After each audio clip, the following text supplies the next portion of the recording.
They came in peace. That's what the world was told. The broadcast repeated it over and over. Asterisk, asterisk, first contact. Peaceful intentions. Open dialogue. They arrived in ships so massive that entire cities dimmed under their shadow. Their language wasn't a mystery for long. Our best minds cracked it within weeks. That should have been the first sign. Nothing that advanced would make their language so easy to decipher, unless they wanted us to understand them. But people were too busy celebrating to care. Alien contact. Proof that we weren't alone. The end of our solitude in the galaxy. A moment to be remembered for the rest of human history. Flags waved. Crowds gathered. World leaders lined up like eager children to speak to them. Everyone wanted to be the first to shake hands, or whatever they had for hands. But they never touched anyone. Not once. They observed. They asked questions. They smiled in that strange way they did, lips curling in odd directions, their eyes never blinking. Always watching. Always writing things down in those glowing, floating symbols that hovered in front of them. It was polite. It was respectful. It was wrong. People noticed. Not everyone, but enough. Soldiers noticed first. The aliens never blinked at our weapons. They walked past tanks like they were empty flower pots. Pilots reported strange signals over their radios when flying near the ships. Static that turned into whispers. Entire squadrons grounded without reason. Electrical failures, radar blackouts. All within range of the visitors. And yet we did nothing. Because they smiled. Because they gave us technology. Cures for diseases. Zero-emission energy reactors. Small things really. Nothing too powerful. Just enough to keep us amazed. Grateful. Dependent. But not everyone was buying it. There were whispers, darker than the ones in the static. Old intelligence operatives talked in hushed tones. Disappearing satellites. A research vessel that went silent near the Arctic. A mining colony in Australia sealed off after an incident no one could explain. And then there was the tape. It was smuggled out of a black site in Siberia. Poorly shot, grainy, but enough to send chills down the spine of anyone who watched it. A man, young, terrified, sitting in a metal room, eyes darting around. He kept whispering the same thing over and over. They're not here for peace. They're not here for peace. They're not. Then came the scream. One that didn't sound human.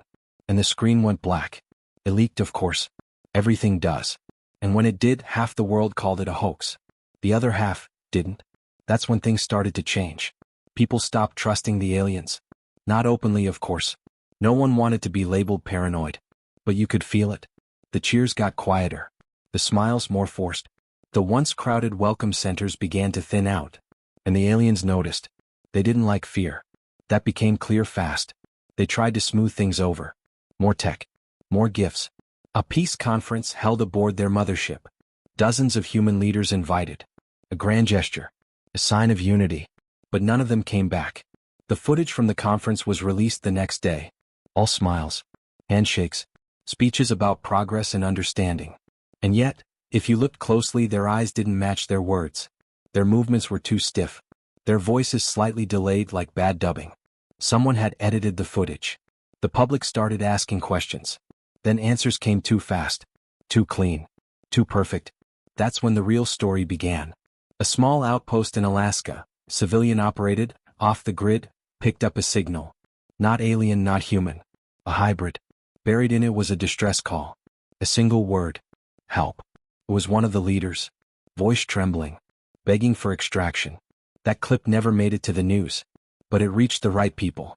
A task force was formed. Unofficial. Denied by every government. Just people. Ex-soldiers. Engineers. Coders. Pilots.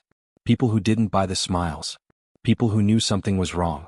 People who remembered how humanity fought back before, against the impossible. And won. They called themselves the Black Root. They didn't go in guns blazing. That would have been suicide. No, they watched. They listened. They started following the aliens. Charting their patterns. Recording anomalies. Looking for weaknesses. And they found one. The aliens weren't gods. They weren't untouchable. They were vulnerable. Not physically. Not in the way you'd expect. But they were afraid. Terrified, in fact, of us. Not our weapons. Not our numbers. Our minds. They couldn't predict us. Couldn't understand us. We were chaotic. Irrational. Uncontrollable. Every time they tried to nudge us, to steer humanity one way or another, we slipped through their grip. Our creativity, our stubbornness, our madness, it scared them. Because they thought they were studying us. But we were studying them back. The Black Root discovered files, internal communications from the alien ships. Translations weren't perfect, but they were enough. The aliens had a name for us. Not humans. Not Earthlings. They called us the Red Variable. Because we didn't fit. We broke their models. Bent their expectations. Everything they had seen in the galaxy, every species they'd observed, had fallen into patterns. Peaceful. Obedient. Predictable. But not us. We changed too fast. Learned too fast. Fought too hard. And when we lost, we didn't die off quietly. We adapted. We remembered. We hated. And that terrified them. Because for the first time in their long, calculated history, they didn't know what would happen next. So they tried to fix it. They began taking people. Quietly. Not in droves, just enough to run tests. Behavioral modification. Memory wiping. Implanting thoughts. Rewriting instincts. It didn't work. Those who came back weren't blank slates. They were broken mirrors. Shards of who they used to be. Some screamed. Some sat silently for days. But all of them said the same thing. They're scared of what we are. And then came the turning point. A child in a small town in Chile went missing for 3 days. When she came back, she wasn't alone. She brought something with her, a piece of alien tech. No one knew how she got it. But the device recorded a live feed. It showed the aliens debating. Arguing. Their voices rising into shrill, unearthly tones. The translation was rough, but one phrase repeated over and over. We should have never made contact. The file went viral before it could be scrubbed. And that was it. No more smiles. No more gifts. No more fake footage. The ships went silent. Lights dimmed. Communication ended. And then one ship left. It didn't take off. It crashed. Right into the Mojave Desert. No warning. No retaliation. Just a burst of white light and the sudden thud of something massive falling from the sky. The site was locked down in minutes. But it was too late. The Black Root was already inside. What they found changed everything. It wasn't just a ship. It was a lab. Full of specimens. Human specimens. Some were alive. Some weren't. And one of them was awake. Eyes wide. Breathing shallow. Skin cold. He whispered a name. Not his own. A code. One the Black Root traced back to a server buried beneath the Rockies. An ancient war bunker long abandoned. But inside it was a satellite. Offline, dormant, until the code was spoken. Came to life. And sent a message. Not to Earth. To the aliens. 3 words. We know now. And the signal ended. Since then nothing has been the same. The aliens haven't moved. Their ships hang in the sky like silent tombs. No sound. No response. But something is changing. The lights are flickering again. The clouds around their ships are thickening. Radio signals are jamming entire continents. And underground, far from the world's eyes, something is stirring. Old tech is powering up. Long-buried bunkers are humming with energy. People who were once retired are picking up the phone again. Not for war. Not yet. But for what comes next. Because the aliens thought they could manipulate us. Control us.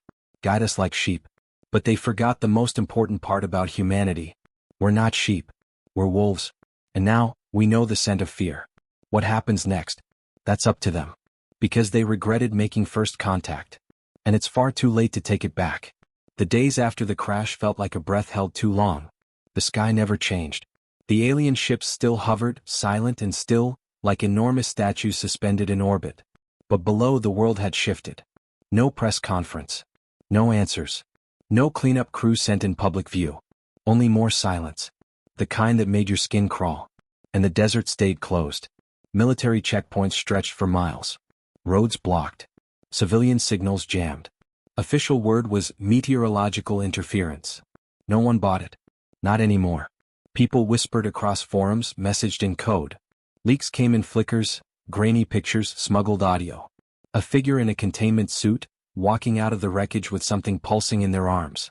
A voice, muffled by static, repeating the phrase, biological systems compromised. No one knew what it meant. But the way the soldiers' hands were shaking said enough. The Black Root went dark too. Those who knew them waited. Some held out hope. Others, less so. But deep in forgotten bunkers and shadowed labs, the people who weren't supposed to exist kept working. Coders scraping through scrambled alien code. Biologists cutting into material that didn't bleed.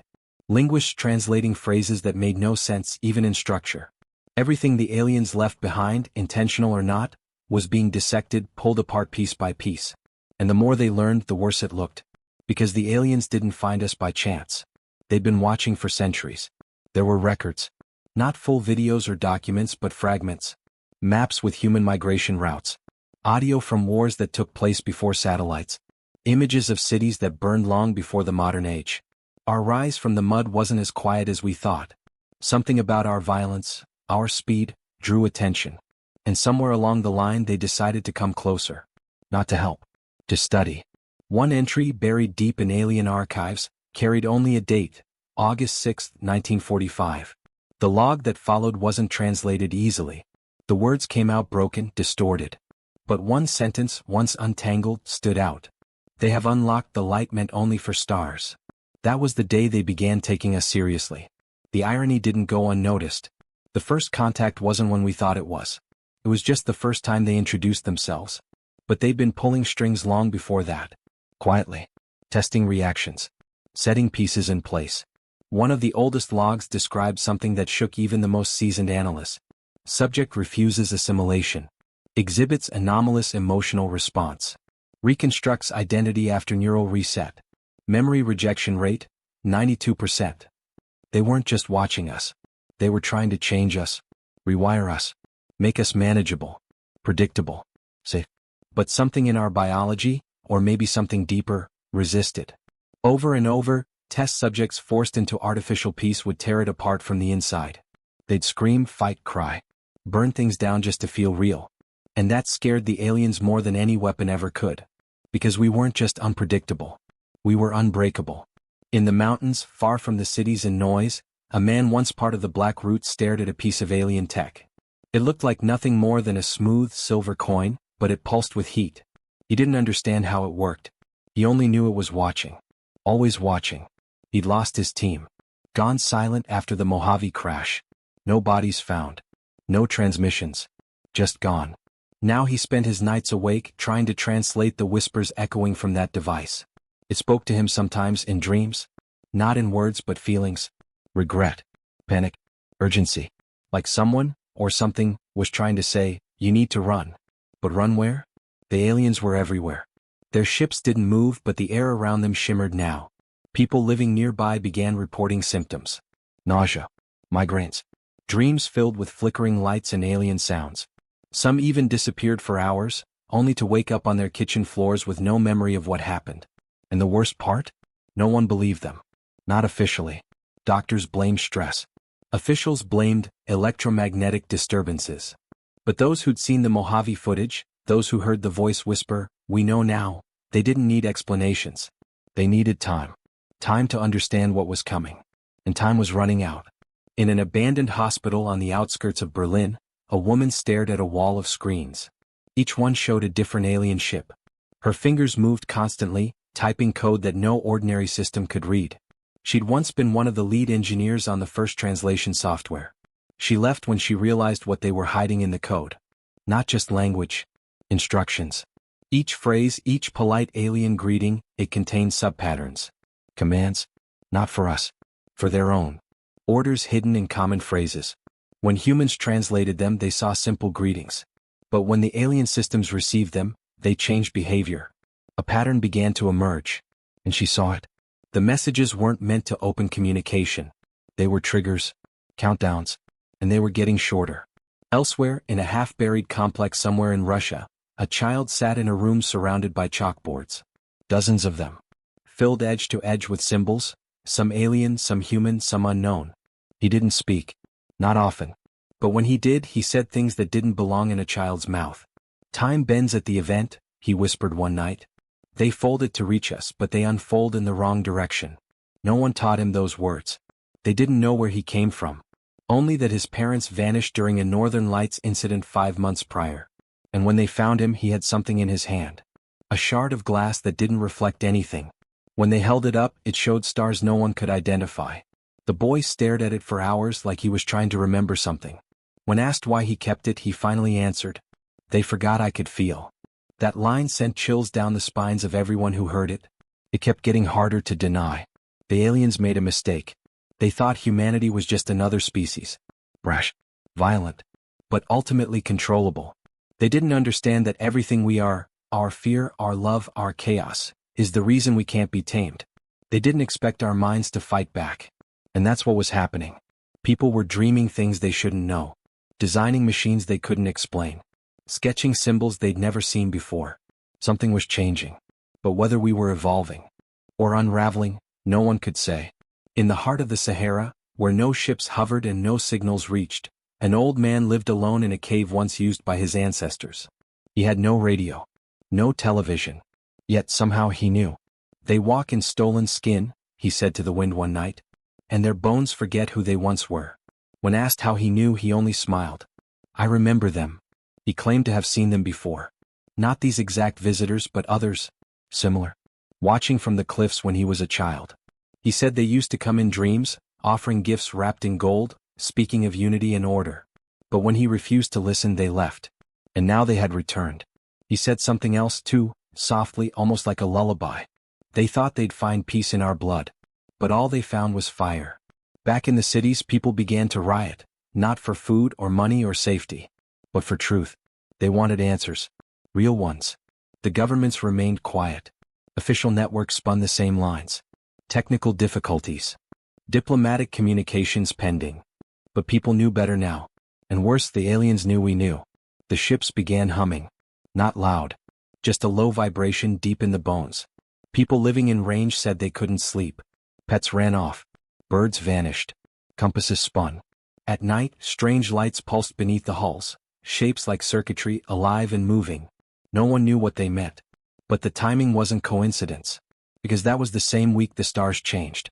Amateur astronomers noticed first. A cluster that had always been stable, blinked out. Just gone. Others followed. Whole patches of the night sky faded, as if someone had drawn curtains over them. Some said it was the ships. Others said it was something else.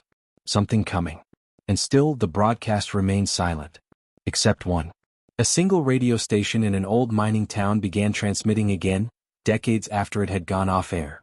No one knew who turned it on. It just started playing a loop, an old jazz song from the 1930s. Over and over. And between the music, a voice came through. Crackly. Distorted. But human. Hold the line. Don't fall asleep. They're not gods. They're just afraid. Then the music started again. No one could trace the signal. But everyone heard it. People clung to it like fire in the dark. Something in the tone felt real. Like someone on the other side of the veil was still fighting. Still there. And that mattered more than anything. Because the world was teetering. Not on the edge of war, asterisk beyond asterisk that. On the edge of something deeper. Something inside. A question no one dared to ask out loud. What if this was never about them controlling us? What if it was about stopping us? Because somewhere deep in their records, in a file sealed tighter than any other, a phrase was found.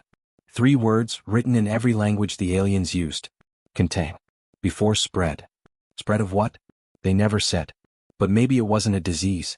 Maybe it wasn't violence. Maybe it was something else entirely. Hope. Rage. The need to fight no matter the odds. The need to be free. They thought it was contagious. They were right. And now, the infection had begun. The air didn't feel right anymore. Not just in the cities near the ships, but everywhere. It was like something invisible had soaked into the wind, the rain, even the silence. People spoke softer now. Laughed less. Watched the skies without realizing they were doing it. Everyone was waiting for something, but no one could say what. Some said it would start with light. Others said it would be sound. But most didn't think it would be a scream. It happened during a cloudy afternoon in New York. The sky cracked open, not with thunder but with a noise that made windows explode and dogs collapse. A sound so sharp and deep it felt like it came from inside your own chest. People dropped to their knees, covering their ears, but it didn't stop. It went on until the clouds above tore in two, revealing something that shouldn't have been there. Not a ship. A shape. A silhouette behind the sky. It was bigger than anything made sense. Its edges didn't move right. They slid and stretched, warping like heat over asphalt. But one thing was clear. It was watching. Every screen lit up at once. Every phone, every monitor, every empty billboard. They all turned on, even those without power. And the same image showed. A dark room, a figure standing just outside of focus, and one single phrase glowing at the bottom of the screen. Final sequence initiated. No voice. No instructions. Just that. Then the blackout came. All of it, lights, signals, engines, satellites, gone. Only the ships remained. Still silent, but humming louder now. People started to panic. Some packed bags and tried to flee, but where would they even go? Roads jammed. Planes grounded. Every city felt like a trap. And then came the sightings. At first they looked human. That's what made it worse. People swore they saw their neighbors walking strange. Moving in odd, twitchy ways. Standing too still for too long. Blank stares. Wrong smiles. The kind of wrong you couldn't explain, just feel. At night, shadows moved against the grain of the wind. Shapes that slipped across walls without making sound. And the dreams got worse. More people reported them now. Not just strange images or feelings, but shared dreams. Thousands having the same one. Always the same, standing in a long corridor of mirrors, unable to find the exit. And behind them a soft clicking noise. Getting closer. Scientists who studied the dream data noticed something else. Each time the dream happened, brain patterns across different regions of the world synced. As if something, or someone, was trying to connect them, fuse them, or overwrite them. The woman in Berlin, once an engineer, now something more, watched it unfold from her bunker. She hadn't slept in 4 days. Her skin had gone pale, her hands shaky. But she wouldn't stop. Not yet. Not with what she'd uncovered. There was a command embedded in the alien code. A master override. Not meant for ships or weapons. For minds. She ran the simulation again. Same result. If triggered, the signal would pulse through every neural network on Earth, biological and digital alike. It wasn't designed to kill. It was designed to erase.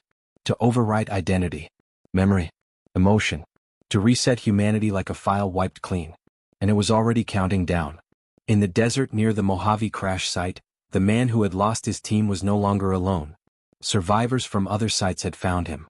Scientists, soldiers, civilians who'd seen too much to stay quiet. They brought what they had, fragments, clues, warnings. Together they built something. Not a weapon. A signal disruptor. Rough, patched together with stolen tech and wild theories, but it worked. At least in tests. When they powered it on near the crashed alien material, the hum stopped. The pressure in the air vanished. And for the first time in weeks, the desert birds sang again. But the window was closing. The next full synchronization was hours away. When the final signal would launch. The one meant to end the question of humanity once and for all. Contain. Before spread. The phrase echoed in every file they found. But no one had seen what came next. Until now. In the final folder decrypted by the team, buried behind layers of firewalls and encrypted alien logic, there was one final note. Short. Shaky. Written in a dialect not found anywhere else in the alien systems. 3 words. They remember us. No one knew what it meant. Not at first. But the boy in Russia, still scribbling strange shapes and sentences in chalk, he did. He saw the final image from the file and began crying. Not from fear. From recognition. They tried to make us like them, he whispered. But they couldn't. And now, they're scared we'll make them like us. The idea spread like fire. This wasn't an invasion. It was containment. They weren't here to destroy us. They were here to prevent something. Something we were becoming. Something not even we understood yet. Hope with teeth. Emotion as a weapon. Defiance that infected like a virus. And it was working. The more they tried to override us, the more we resisted. Fought. Held on to what made us human. The very chaos they feared was becoming the only thing that gave us strength. But the climax was coming. The ships in orbit began to move for the first time in weeks. Slowly. Methodically. Like giants waking up from a long sleep. The hum became a pulse. It shook the ground now. Lights in the sky flared. One ship, larger than all the others, began descending into the Pacific. Tidal sensors screamed. Volcanoes began to stir. And yet the world didn't go silent. It stood up. People everywhere, people who had never met, began to coordinate without speaking. Signals from homemade transmitters. Scrawled messages on rooftops. Morse code tapped against metal pipes. Resistance formed not from leaders but from will. No one knew how to win. But they knew how to fight. And that was enough. The signal disruptor was ready, but the power source wasn't. The final core, the one stolen from the alien wreck, had to be placed manually. And whoever did it wouldn't come back. The man from the Black Root volunteered. He didn't say much. Just nodded, held the core close and started walking into the pulse. The desert wind pushed against him. The humming made his bones ache. But he didn't stop. Because this wasn't just survival. It was a choice. To be more than what they expected. To stand at the edge of everything and say no. The world watched. Not just on screens but in hearts. People held their breath. Some prayed. Others just gripped each other's hands. Because whether or not he made it, everything was about to change.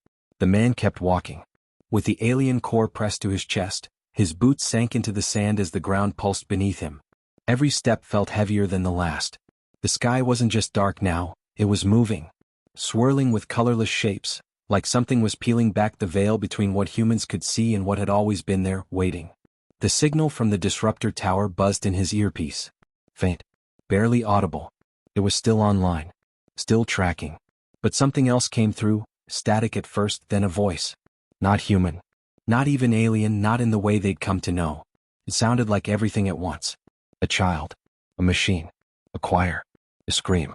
You do not understand what you carry, it said. He stopped, blinking against the storm rising around him. The core in his arms had begun to glow. You think this is resistance.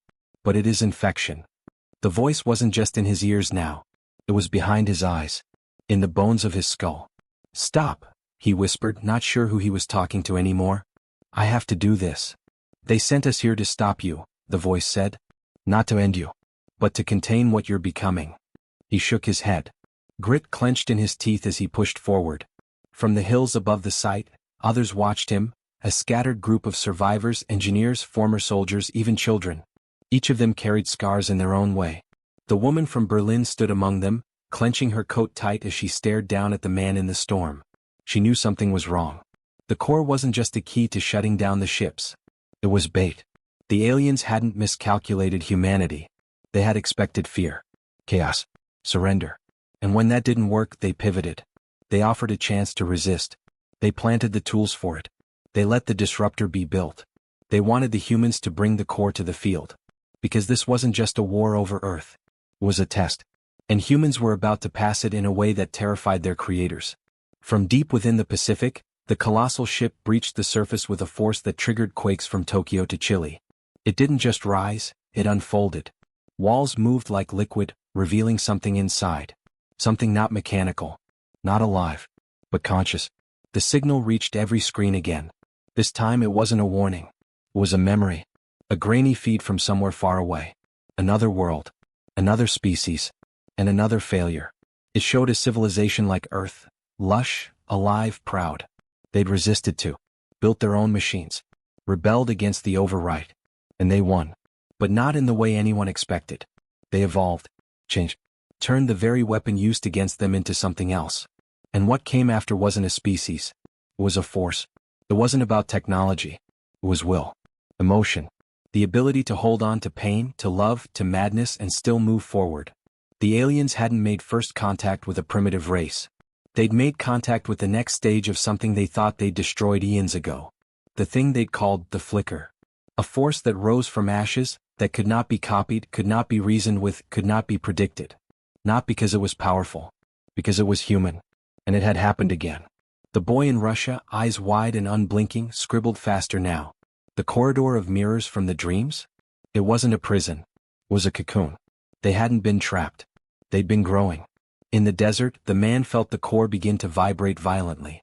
Not unstable, *aware star. It was responding to something. Not from above, but from within.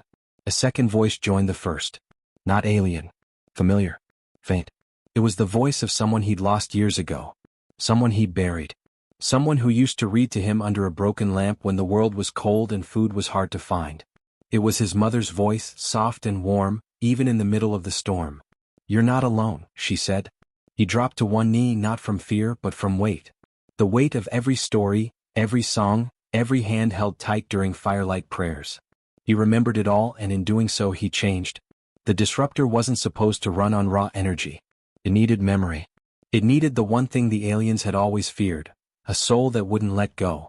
He placed the core into the slot, and the tower lit up, not in blue but in gold. It didn't just hum. It sang. And across the globe the ships reacted. Not in aggression. In hesitation. Some powered down. Some tilted slightly as if watching. But others began to move toward Earth with renewed purpose. Not all of them had agreed with the containment. Some had watched Earth for centuries. silent, waiting, hoping that maybe, just maybe, humans would survive long enough to become what they were always meant to be. And now the clock had struck 0. But instead of darkness, something unknown bloomed. From orbit, a new pattern began to form. Satellites, debris, even derelict ships started shifting, forming symbols, warnings, or maybe invitations. The woman from Berlin gasped when she saw the pattern. She recognized it. It wasn't alien. It was from Earth. From the boy's drawings. The boy didn't look surprised.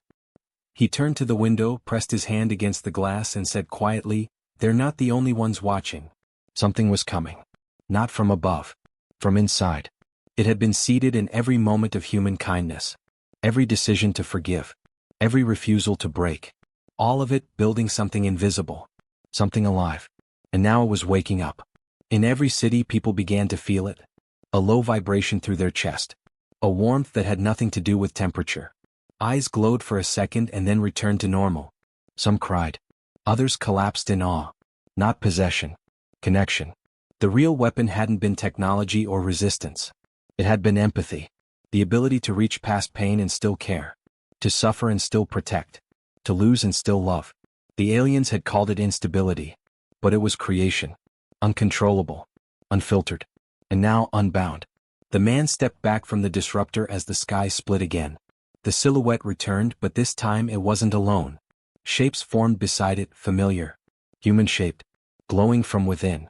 Echoes of everyone Earth had lost. The dead weren't back. But their choices were. Every act of bravery. Every stand against despair. Every spark of kindness in the dark. It had built something the aliens couldn't code or cage. A legacy. The disruptor began pulsing wider now, syncing with the satellites, bouncing off deep-sea cables, crawling into every sensor, every dormant signal, every place that had once been touched by grief and survived it. The aliens had built walls. Humanity had written poems. Now the walls were crumbling. And the poems were waking up. But not all the ships stood down. A third force, older, colder, had begun moving. One that hadn't revealed itself yet. It hadn't landed. It hadn't spoken. It had waited. Not to study. To judge. The shape beyond the sky opened one last time. And something stepped through. The boy stopped drawing. The woman stopped breathing for a second. And the man in the desert clenched his fists as a shadow fell over the mountain. Not a god. Not a monster. A mirror. What looked back at them was made in their image, but hollow. A version of humanity that had accepted the overwrite. That had surrendered its pain. It was perfect. It was wrong. And it had come to finish what the others could not. The final test wasn't survival. It was identity. The world held its breath once more. Because the next choice would not just decide Earth's fate. It would decide what kind of future deserved to exist at all. The shadow moved like it had always belonged there. It wasn't loud. It didn't roar or strike the ground. It simply was. And somehow that was worse.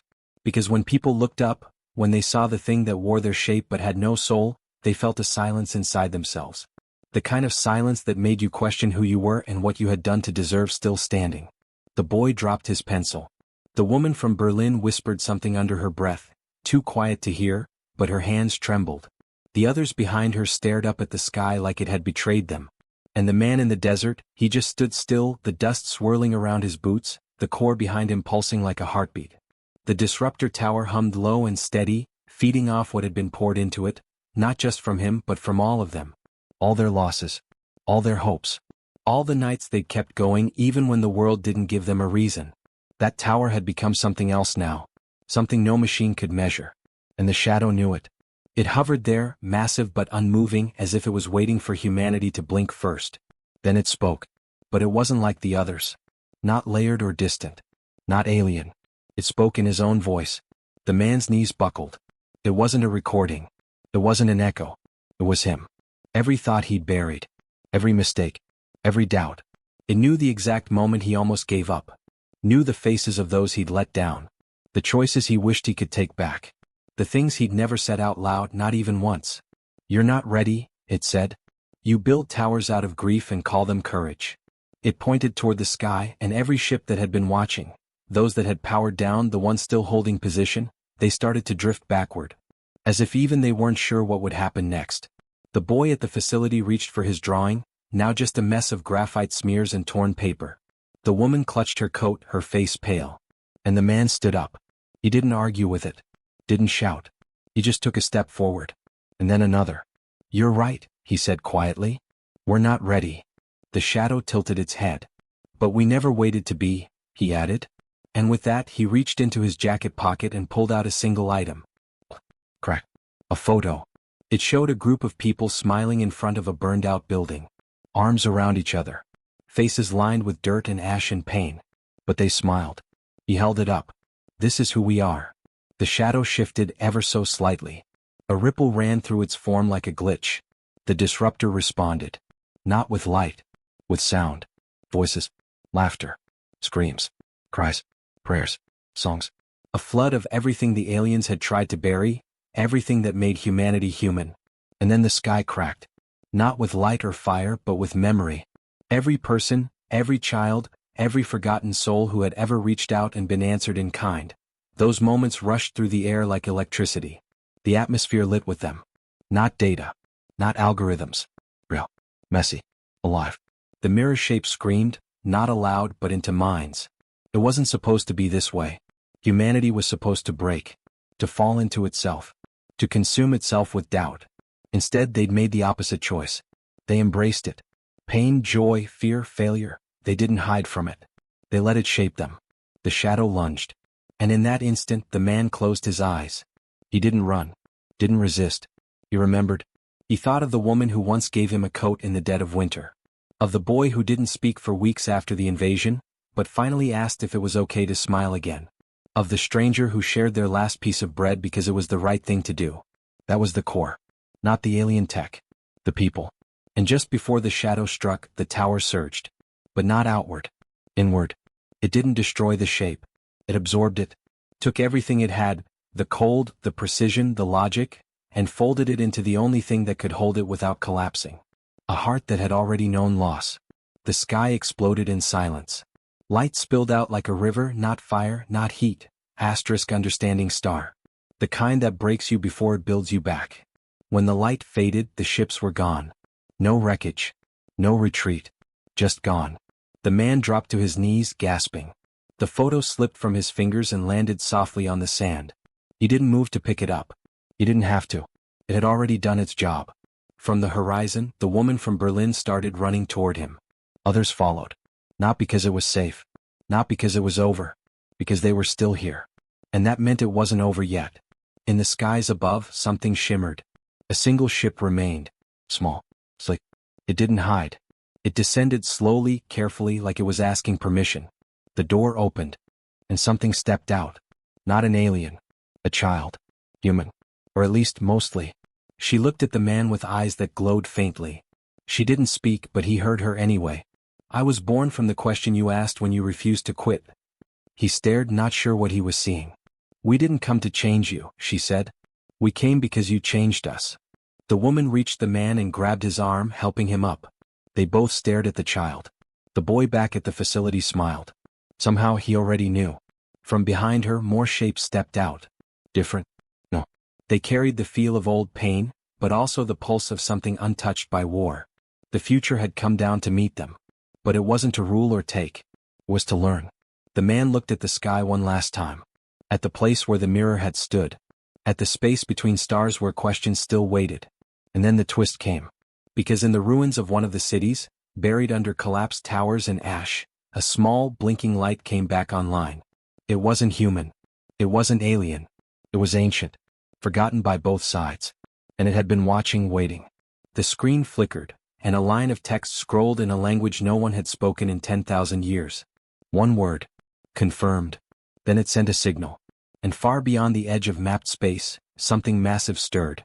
It hadn't been looking for a species to conquer. It had been waiting for the first to survive itself. And Earth had just passed the threshold. The battlefield was quiet now. The alien fleet had vanished, leaving behind a sky that was eerily still. Captain Kai stood amidst the ruins, his uniform torn, his face smeared with soot and blood. The silence was deafening, broken only by the distant cries of the wounded and the crackling of fires. Kai looked around, taking in the devastation. Buildings lay in rubble, and the once bustling city was now a ghost town. He felt a pang of guilt, so many lives lost, so much destruction. But amidst the despair, there was a glimmer of hope. They had survived. He turned to his team, the ragtag group of soldiers and civilians who had fought alongside him. Their faces were etched with exhaustion, but their eyes held a spark of determination. They had faced the unimaginable and emerged victorious. "Is it over?" someone whispered. Kai nodded slowly. "For now." But even as he spoke, he knew the battle was far from over. The war had left scars, physical and emotional, that would take years to heal. And there were still questions that needed answers. In the days that followed, the survivors began to rebuild. They cleared debris, tended to the wounded, and laid their fallen comrades to rest. The community came together, united by a shared sense of purpose. Kai spent his days helping with the reconstruction efforts and his nights haunted by memories of the war. He couldn't shake the image of the alien child, Saran, who had appeared during the final battle. Her words echoed in his mind. "You have awakened a power within yourselves," she had said. "Use it wisely." What did she mean? What power had they awakened? Kai didn't know, but he was determined to find out. One evening, as the sun dipped below the horizon, casting the sky in hues of orange and pink, Kai sat on a makeshift bench, watching the children play. Their laughter was a balm to his weary soul. He was joined by Dr. Elena, the scientist who had been instrumental in deciphering the alien technology. She handed him a cup of steaming tea and sat beside him. "Any news?" he asked. She shook her head. "The alien signals have ceased. It's as if they were never here." Kai frowned. "Do you think they'll return?" Elena sighed. "I don't know. But we need to be prepared." They sat in silence, sipping their tea, watching the children chase fireflies. In the weeks that followed, life slowly returned to a semblance of normalcy. Schools reopened, markets bustled, and laughter once again filled the air. But the memory of the war lingered, a constant reminder of their resilience. Kai took on the role of a mentor, training the next generation to defend their world. He emphasized the importance of unity, compassion, and the strength that came from standing together. One day, a young boy approached him, his eyes wide with curiosity. "Captain Kai, will the aliens come back?" Kai knelt to the boy's level, placing a reassuring hand on his shoulder. "I don't know," he admitted. "But if they do, we'll be ready. Because we have something they don't, heart." The boy smiled and Kai felt a surge of hope. Years passed and the world continued to heal. The scars of war faded, replaced by monuments honoring the fallen and stories of bravery passed down through generations. Kai grew older, his hair streaked with gray, but his spirit remained unbroken. He found solace in the knowledge that humanity had faced the abyss and emerged stronger. One evening, as he sat on his porch, watching the stars twinkle in the night sky, he felt a presence beside him. He turned to see Saran, unchanged, her eyes filled with ancient wisdom. "You've done well," she said. Kai nodded. "We had no choice." She smiled. "You chose hope over despair, unity over division. That is your true strength." He looked at her, questions swirling in his mind. "Why did you come back?" "To remind you that the journey is never over. There will always be challenges, but as long as you hold on to your humanity, you will prevail." With that, she vanished, leaving Kai alone with his thoughts. He looked up at the stars, a sense of peace washing over him. The future was uncertain, but he knew that whatever came, humanity would face it together. And that was enough.